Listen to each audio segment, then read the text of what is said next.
প্রিয় বন্ধুরা, আসসালামু আলাইকুম। আশা করি আল্লাহর রহমতে ভালো আছেন। ইতিমধ্যে আপনারা জানতে পেরেছেন আমি কোন বিষয় নিয়ে আলোচনা করবেন। আমাদের অফিসিয়াল কাজের ক্ষেত্রে এবং শুধু অফিসিয়াল নয়, অনেক সিভি ফরম্যাট জমা দেওয়ার ক্ষেত্রে এবং আমাদের অন্যান্য কাগজ সংরক্ষণের ক্ষেত্রেও এই পিডিএফ কীভাবে করব, জেপিজি কীভাবে করব, পিডিএফ থেকে জেপিজি কীভাবে ভাঙবো এবং এমএস ওয়ার্ড থেকে পিডিএফ কীভাবে তৈরি করে রেখে সংরক্ষণ করব, এগুলো আমাদের প্রতিনিয়তই লাগে। তো আমি আজকে যে ভিডিওটি দেখাবো, এই ভিডিওর মাধ্যমে আপনার ও সারা জীবনের এই সমস্যার সমাধানটা হয়ে যাবে। এবং আমি যে ওয়েবসাইটের মাধ্যমে দেখাবো, এই ওয়েবসাইটটি সম্পূর্ণ ফ্রি। আপনি এক ক্লিকের মাধ্যমেই এই কাজগুলো সম্পূর্ণই ফ্রিতে করে নিতে পারবেন। তো কথা না বাড়িয়ে মূল ভিডিওতে যাওয়া যাক। প্রথমেই আপনাকে একটা ব্রাউজার সিলেক্ট করতে হবে। মোজিলা হোক, ক্রোম হোক, আপনি যে কোনো ব্রাউজার সিলেক্ট করতে পারেন। আমি মোজিলায় ব্রাউজারটাই সিলেক্ট করলাম। তো ডেসক্রিপশনে আমি লিঙ্কটা অবশ্যই দিয়ে দেবো, ওখান থেকে আপনারা সরাসরি ঢুকতে পারবেন। তো আপনারা মোজিলা ফায়ারফক্সটা ওপেন করে ওখানে লিখবেন I love PDF.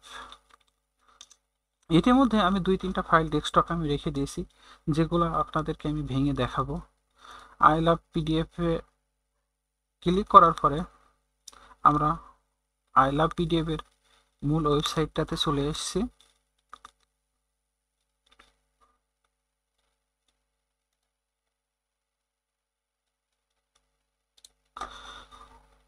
I love পিডিএফের মূল ওয়েবসাইটে আসার পরে আপনাকে যেটা করতে হবে, এই যে কনভার্ট পিডিএফে আপনাকে আসতে হবে।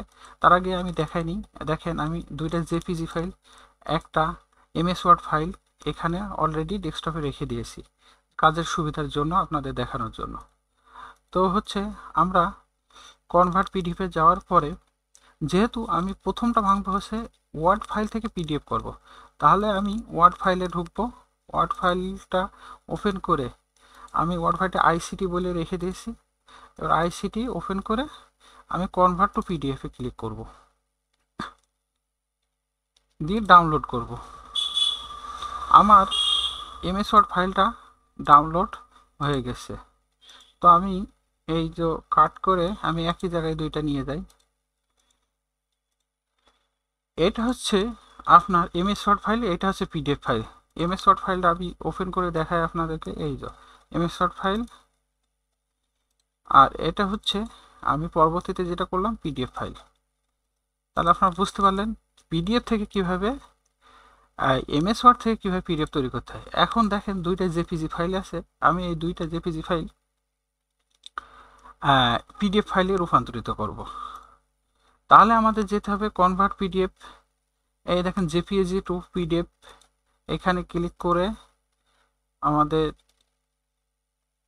1 আর 2, 1 আর 2 বলে না, এখানে অসংখ্য যদি আরও আপনার জেপিজি ফাইল থাকে সেগুলো আপনি সিলেক্ট করে পরে এভাবে ক্লিক করলে পারে অটোমেটিক ওরা সাজিয়ে নেবে, দিয়ে আপনাকে একটা পিডিএফ ফাইল তৈরি করে দেবে। আমি এবার ডাউনলোড দিলাম, দেখেন ডাউনলোডটা হয়ে গেছে, ফাইল 1 নামে সেভ হয়েছে।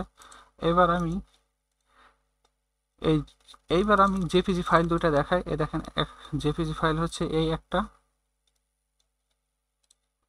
এই একটা।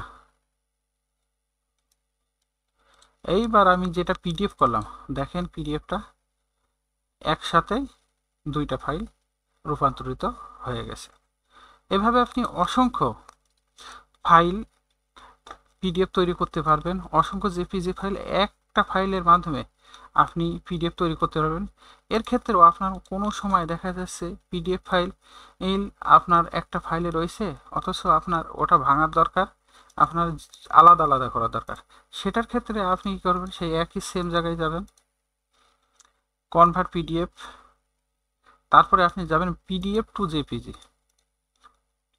পিডিএফ টু জেপিজি গিয়ে আমি যেমন এই আইসিটা দেখাই, এটা তো পিডিএফ, দিয়ে আপনি কনভার্ট টু জেপিজিতে ক্লিক করবেন। তারপর ডাউনলোডে ক্লিক করবেন। ডাউনলোড চলতেছে, অল্প একটু সময় নেবে। আমাদের ডাউনলোডটা হয়ে গেছে। এবার এটা আপনি ওপেন করলে আপনি দেখতে পারবেন আলাদা আলাদা ফাইল তৈরি হয়ে গেছে। এই একটা ফাইল, এই একটা ফাইল, আলাদা আলাদা ফাইল তৈরি হয়েছে। শুধু এই ক্ষেত্রে না, এখানে আরও অপশন আছে, আপনাদের মোটামুটি আমি ধারণা দিয়ে দিই। ওয়ার্ড টু পিডিএফ আপনি করে নিতে পারেন, পাওয়ার পয়েন্ট টু পিডিএফ করতে পারবেন, এক্সেল টু পিডিএফ করতে পারেন, HTML টু পিডিএফ করতে পারবেন, পিডিএফ টু জিপিজি করতে পারবেন, পিডিএফ টু ওয়ার্ড করতে পারবেন, পিডিএফ টু পাওয়ার পয়েন্ট করতে পারবেন, পিডিএফ টু এক্সেল করতে পারবেন, পিডিএফ টু পিডিএফ অবলিক এ পর্যন্ত আপনি করতে পারবেন।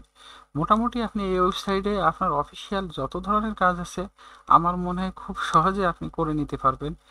অ্যান্ড অনেক সময় দেখা যায় আপনার MS ওয়ার্ড 7-এ আপনার MS ওয়ার্ড থেকে আপনি পিডিএফ করতে পারছেন না, ফটোশপ থেকে আপনি পিডিএফ করতে পারছেন না, অনেক সমস্যার সম্মুখীন হতে হয়, যেহেতু আমি নিজেও এর ভুক্তভোগী।